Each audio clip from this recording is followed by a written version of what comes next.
Caros alunos de MAC 130, sejam bem-vindos a mais uma videoaula do curso, onde nós veremos aqui a definição e o cálculo de integrais triplas. Antes de nós começarmos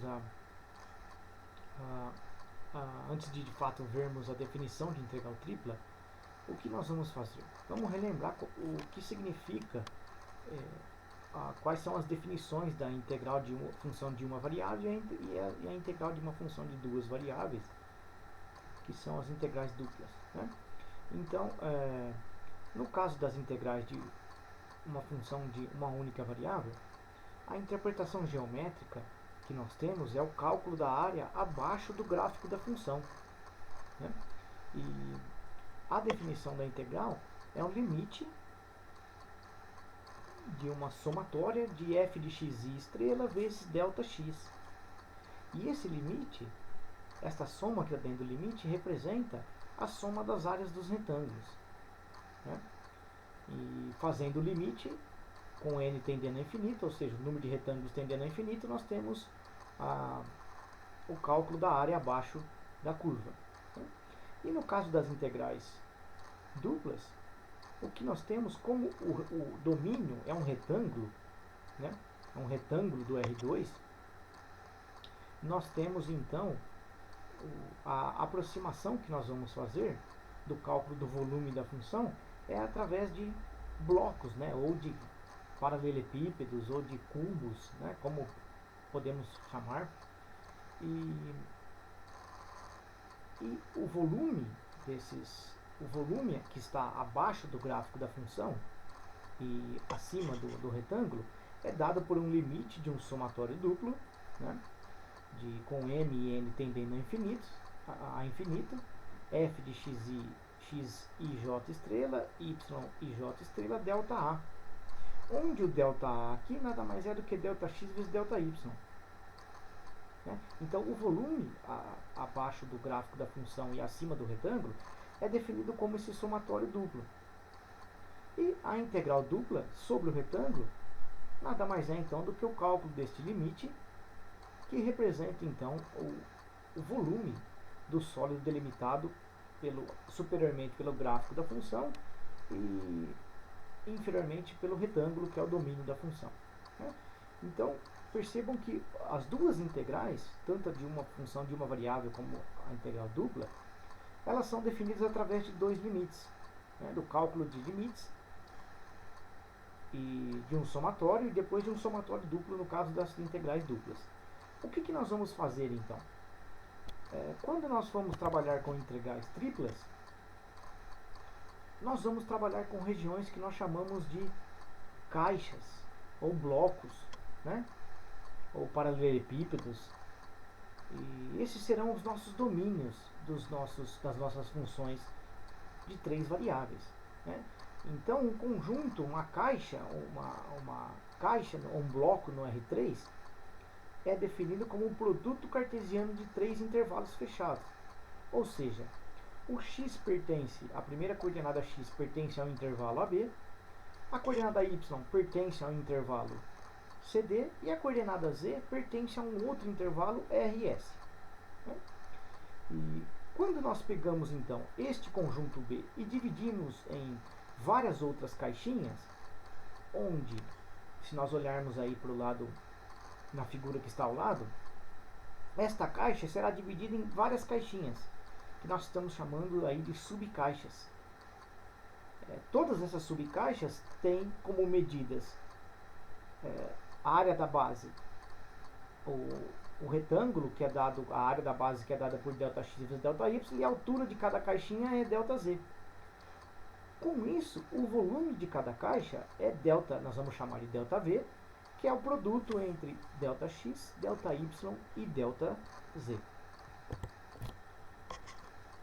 Fazemos então a soma tripla de Riemann, um somatório triplo, nas três variáveis, nos três índices, em L, M e N. Calculamos a função em pontos que nós chamamos de ponto amostral, que é um x i estrela, um yj estrela e um z estrela vezes ΔV.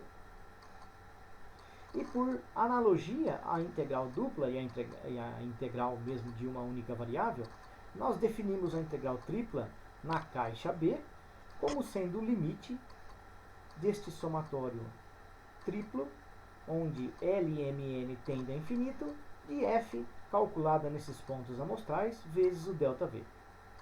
Obviamente, caso o limite exista, né?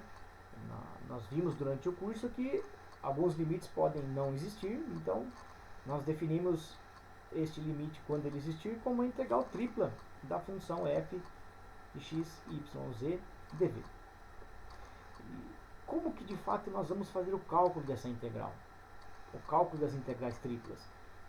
Nós trabalharmos com esse limite é bem complicado, né? Nós tínhamos na integral dupla o teorema de Fubini, que nos diz ainda como calcular essa integral, né? E o que vai ocorrer aqui nas integrais triplas é que o teorema de Fubini também é válido, né, nessa caixa retangular, e nós podemos então integrar essa função nessa caixa retangular, fazendo a integral primeiro em x, depois em y, depois em z. E quando nós integramos em x, tratamos o y e o z como constantes, eles estão fixados. Quando integramos em y, tratamos x e z como constantes. E quando integramos em z, tratamos x e y como constantes. E nós vimos nas integrais duplas que nós podemos inverter essas ordens. Podemos integrar tanto em x primeiro, depois em y, ou podemos integrar em y, depois em x. E aqui nós temos exatamente o mesmo resultado. Nós podemos integrar em qualquer ordem e vamos obter sempre o mesmo resultado. Qual é a tática que nós adotamos? Dependendo da conta que nós vamos fazer, começar por uma variável às vezes é mais fácil do que começar por outra. Então nós vamos utilizar isso como parâmetro para nos dizer em qual variável nós vamos começar a integrar. Podemos então sempre integrar em qualquer uma das variáveis. Podemos alterar as ordens de integração e vamos sempre obter o mesmo resultado, não é?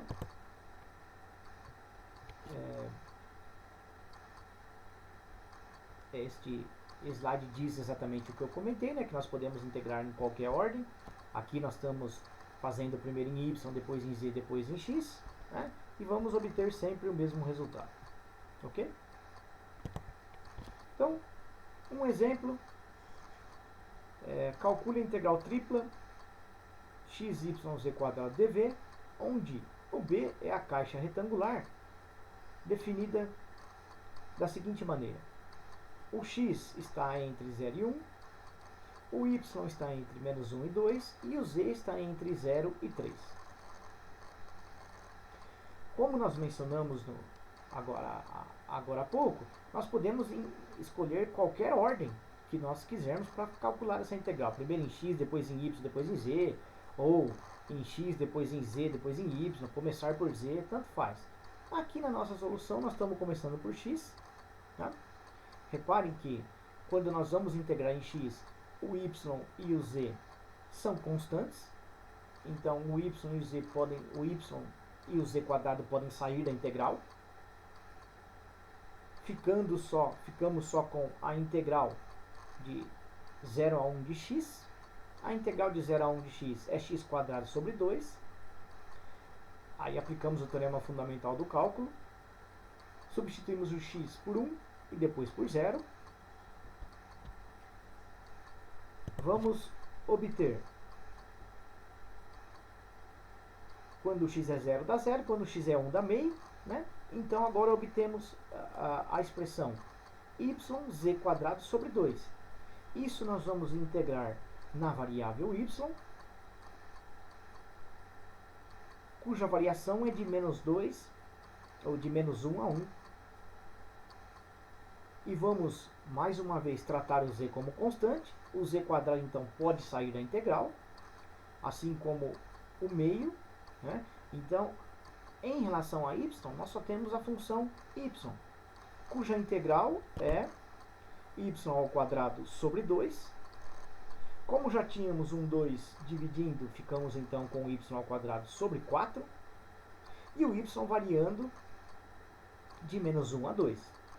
Substituindo então o y por 2 e depois por menos 1, vai nos restar a seguinte expressão, né? Nós ficamos com 3 quartos de z quadrado. Vamos integrar isso em relação a z, o z variando de 0 a 3. A integral do z quadrado é z ao cubo sobre 3. Como nós temos o 3 multiplicando, podemos cancelar o 3 no numerador com o 3 no denominador. Ficamos com z ao cubo sobre 4. O z está variando de 0 a 3. Quando z é 0, isso dá 0. E quando z é 3, obtemos então o 27 quartos. Ok? Então, as técnicas que nós usávamos para calcular as integrais duplas, elas são as mesmas que nós usamos aqui para calcular as integrais triplas. Podemos calcular em qualquer ordem, sempre teremos o mesmo resultado, desde que a função seja contínua. Ok? Muito obrigado aí pela atenção. Aguarde novas aulas e em seguida vamos ver como calcular também as integrais triplas sobre regiões que são mais gerais. Isso fica então para o nosso próximo encontro. Muito obrigado pela atenção. Até a próxima.